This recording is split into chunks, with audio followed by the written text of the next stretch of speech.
So now we're just going to do some more practice. So we're going to start with one here, find the principal required. So again, here's where we know what we're looking for. So we're looking for principal to earn that in interest in 3 years. There's our time. And the interest rate is 7.5%. So that's our rate. So our formula, I is equal to PRT. I is equal to 51.75. P is what we're looking for. R is 7.5%. And of course we know that we need to have this, we need to transform this into a number out of a percent. And really the easiest way to do this is to say, all right, well, 7.5% is the same as 7.5%. Now keep in mind, I haven't done anything but change the fraction to a decimal here. Now from here, I can change the percent to a decimal by doing that division by 100. And then time says 3 years. So we've got all of the information that we need. So we take the I, put in the 51.75 is equal to principal. We don't know. Rate, we've just translated that to our decimal. Time, we said, was 3 years. And now we just start doing the math. And the first thing that we're going to do when we do that math is we'll just do that multiplication. So that is 0.225. And now we want to get principal alone, or the P alone, so we divide out. If we divide this side by 0.225, we need to divide the other side. So now we just do that math. The principal is equal to, and we get 230.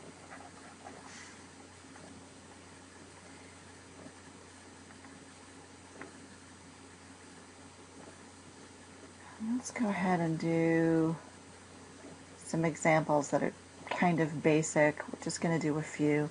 Now this one says we're investing $225 at 4% for a year. So we know that this is our principal, this is our rate, this is our time. So we're looking at I is equal to PRT. Interest, we don't know. Principal, 225. Rate, 4%, also known as 0.04. And time is 1 year. So now we're just going to go ahead and plug that in. Interest, nothing. Principal, 225. Rate, 4, and time. Now we know that 1 times anything is that same thing, so we're just going to do 225 times 0.04. And now we can just multiply 225 times 0.04. And we get 9. And of course our last step is to say, what does that mean? That means that we, at that interest for that, on that amount of money, we earned, we earned $9, not 9%. We earned $9. All right, let's look at the next one. This has $1,000 at 6.5 for 1 year and 3 months. So principal, rate, time. So we've got interest is equal to principal times rate times time. Our interest we don't know. Our principal is 1,000. Our rate is 6.5%. Of course, we have to go through the work to clean this up. So 6.5 is the same as 6.5%. And then we change that to a decimal, so it's 0.065. And time is 1 year, 3 months.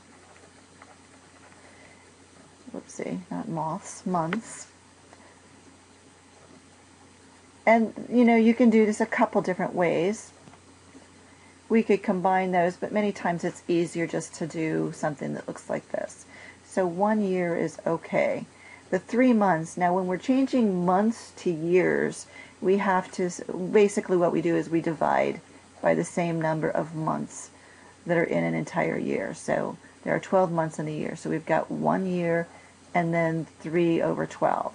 So that's 1, and then when we simplify that, we get and 1/4. Or we could have done 3 divided by 12 and gotten 1.25. Most students, again, prefer the decimal version. And now we're just going to plug stuff in. So our interest, we don't know. So we leave that I. Principal, so I have 100 here. It's 1,000. Be careful. 1,000.